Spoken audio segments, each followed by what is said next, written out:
Olá, ouvinte! Esse é o Pode Culturar, uma viagem no tempo pela cultura brasileira. Eu sou a Isabela. E eu sou Mariana, e hoje o papo é para quem ama um filme, uma série, uma novela. Vamos viajar pelas décadas, entendendo como os padrões audiovisuais desses períodos moldaram o que passa na tela dos brasileiros. E para complementar essa conversa, a gente conta com a participação da jornalista, pesquisadora, especialista em telenovelas e professora de RTVI da Unesp, Ana Silvia Lopes, que vai nos ajudar a mergulhar nesse universo do audiovisual. Para começar a contar essa história, a gente precisa voltar lá para a década de 1950, quando a primeira televisão chegou ao Brasil e a primeira emissão foi feita aqui no nosso país. Esse processo se deu a partir da importação de equipamentos dos Estados Unidos por Assis Chateaubriand, que também era conhecido como Chateau. Ele era um jornalista e o fundador da Rádio Tupi. Ele era dono do Diário dos Associados, um conglomerado midiático onde aconteceu a primeira transmissão da TV Tupi, a emissora pioneira no país e na América Latina.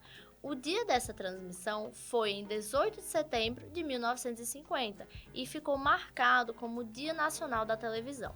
O grande problema era que os brasileiros não tinham televisores, então o próprio Chateau decidiu importar 200 aparelhos que foram distribuídos à elite paulistana, alguns públicos, restaurantes, bares e até para o presidente Eurico Gaspar Dutra. Realmente, né, o acesso à televisão não era democratizado no Brasil naquela época. E aí surge aquela imagem das famílias se reunindo na casa dos vizinhos para assistir televisão, também se reunindo em bares, restaurantes para poder assistir, porque eles não tinham um aparelho em casa. Exatamente, porque a indústria brasileira de televisão só começou em 1951 e ainda assim os aparelhos eram muito caros, né, Isabela? E nesse período começaram a surgir ali os primeiros programas, os programas infantis, como o Sítio do Pica-Pau Amarelo, na sua primeira versão, que foram 12 temporadas, de 1952 até 1963. Outros programas de destaque foram Alô Doçura, uma série criada originalmente para o rádio, que foi adaptada para a TV. E isso era muito comum, que esses programas que foram criados para o rádio fossem adaptados ali para serem transmitidos na televisão. Agora, não tem como falar em televisão no Brasil sem falar de novela, né? E aí que entra Sua Vida Me Pertence, a primeira telenovela brasileira que foi ao ar em 1951. Outro programa de destaque foi Um Instante Maestro, primeiro programa de auditório do país que também foi adaptado do rádio para a TV. E outro que não tem como não falar sobre foi a Discoteca do Chacrinha, que foi o primeiro programa de TV do rei do auditório, que depois consolidou sua carreira na TV Globo. Além da TV, outro setor muito importante do audiovisual que fez história no país foi o cinema. No início da década, surgiram os primeiros filmes protagonizados por Mazzaropi, um ator do interior de São Paulo que fez sucesso ao interpretar de forma caricata um personagem muito popular do imaginário brasileiro, o Caipira.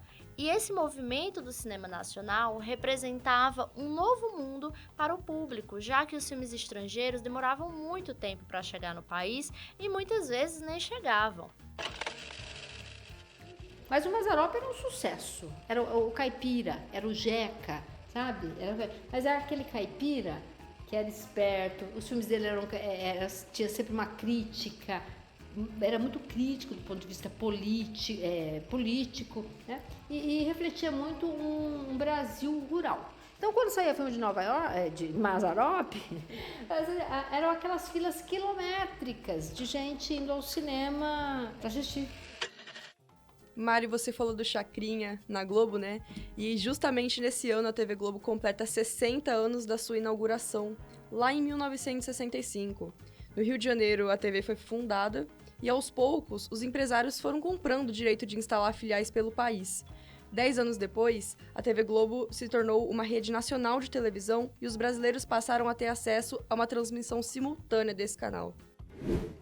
Mas a gente não pode falar sobre os anos 60 no Brasil sem comentar a ditadura, que também teve uma influência muito intensa nos meios audiovisuais, e não apenas na imprensa. Isso aconteceu porque todas as transmissões deveriam ser previamente aprovadas pelos censores, então muita coisa deixava de chegar ao público. Foi nessa década que o projeto específico para a teledramaturgia permitiu que a novela se tornasse um dos mais importantes formatos de audiovisual no Brasil. Ainda sobre a TV Globo, a primeira telenovela dessa emissora foi Ilusões Perdidas, lá em 65, no ano em que a TV inaugurou. A gente também teve, 3 anos depois, Beto Rockefeller. 2 marcos da teledramaturgia. Beto Rockefeller, em que vai trazer a teledramaturgia para as ruas, para o cotidiano.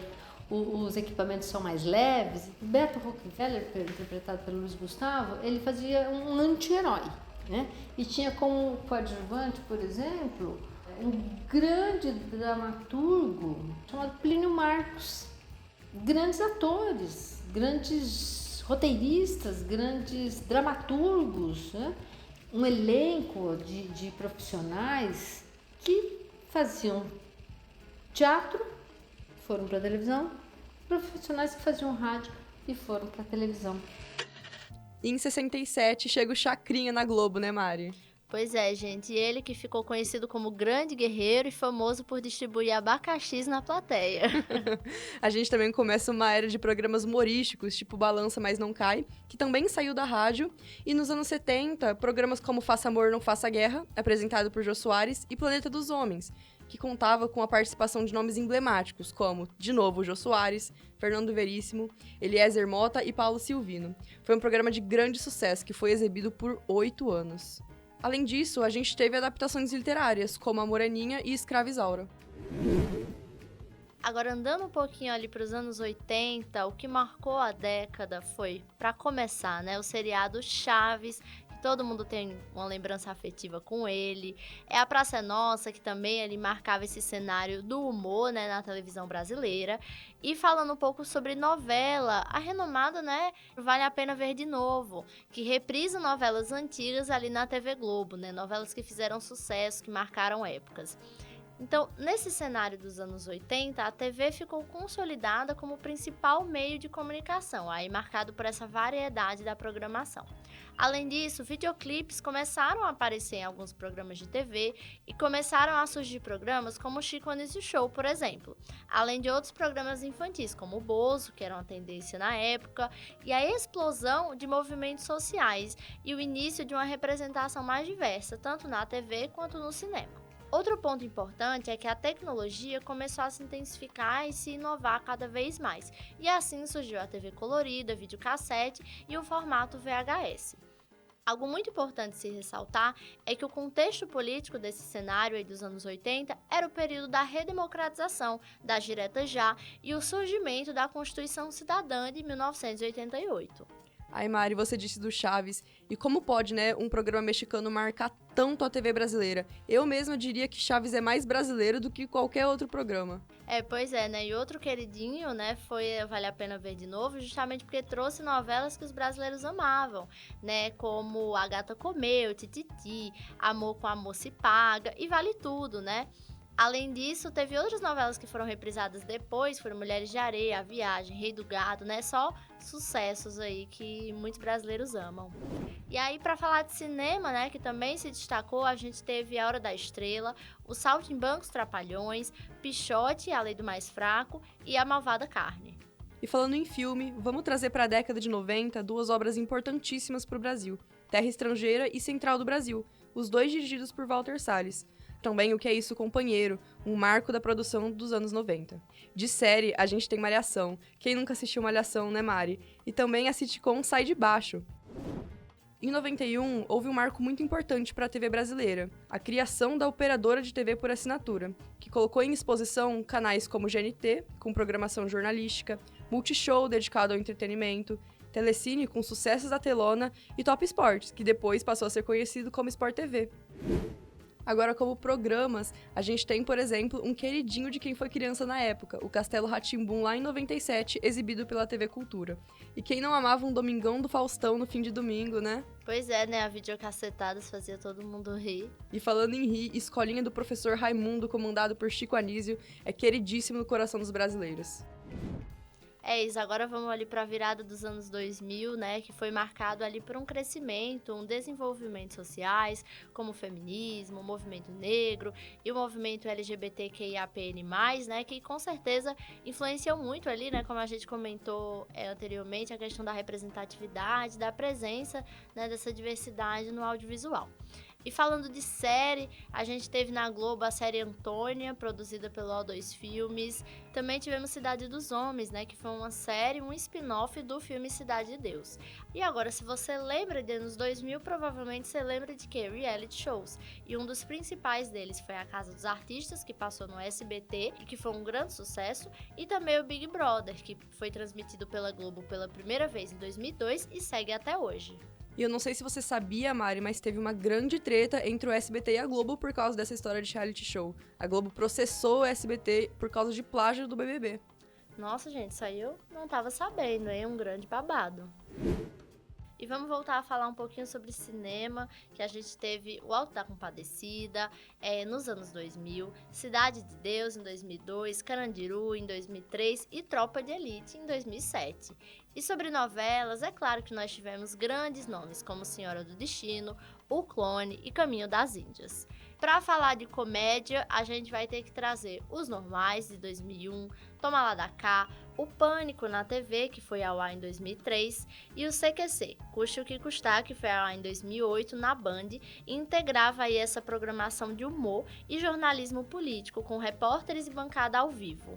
Agora, em 2010, a gente tem um cenário tecnológico totalmente diferente. Surge o 4G, a internet fica mais rápida e conecta ao mundo inteiro, além da popularização das redes sociais, né?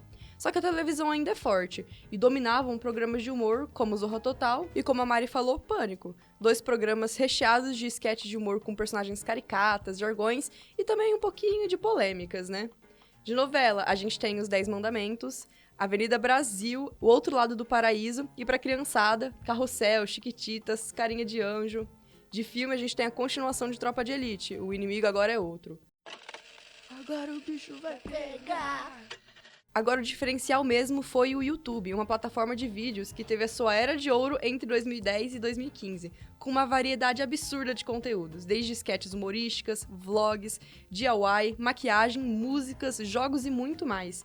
No Brasil, a gente tem Porta dos Fundos, Galo Frito, Whindersson Nunes, Nostalgia e blogueiras como Camila Loures, Kéfera e Felipe Neto. E também chega na América Latina a Netflix, que intensifica de forma significativa o acesso ao conteúdo audiovisual. Ela traz séries populares como House of Cards, Orange is the New Black, The Office e Dexter, e também séries nacionais, como 3% e Ninguém Tá Olhando.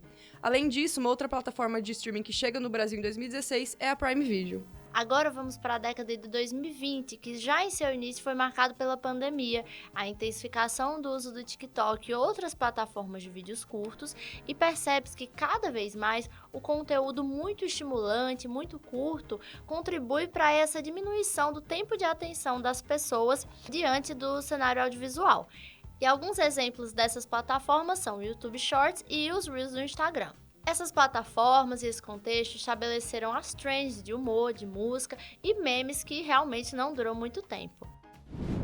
Falando em séries nacionais, nós tivemos grandes destaques como Bom Dia Verônica, Sob Pressão, Cidade Invisível e, mais recentemente, Dias Perfeitos, que também foi baseado em um livro de Rafael Montes, assim como Bom Dia Verônica. Sobre filmes, tivemos o emblemático Minha Mãe é uma Peça 3, Eduardo e Mônica, O Alto da Compadecida 2, Ainda Estou Aqui, Homem com H e O Agente Secreto 2025. Falando em novelas, se destacaram Amor de Mãe, Salve-se Quem Puder, O Fim da Novela Éramos 6 e também, neste ano, 2025, o remake de Vale Tudo.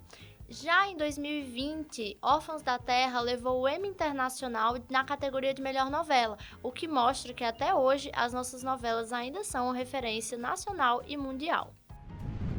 E com isso a gente finaliza o episódio. Agradecemos imensamente a participação da Ana Silvia e de você, ouvinte, que acompanha a gente nesse mergulho nostálgico pelos filmes, séries e novelas da TV brasileira. Muito obrigada por terem escutado até aqui e eu espero que essa tenha sido uma experiência nostálgica, né, Isa? Para falar um pouco do que é nosso, do nosso audiovisual, que é muito especial. E não perca os 2 próximos episódios do Pode Culturar sobre música e sobre moda brasileira.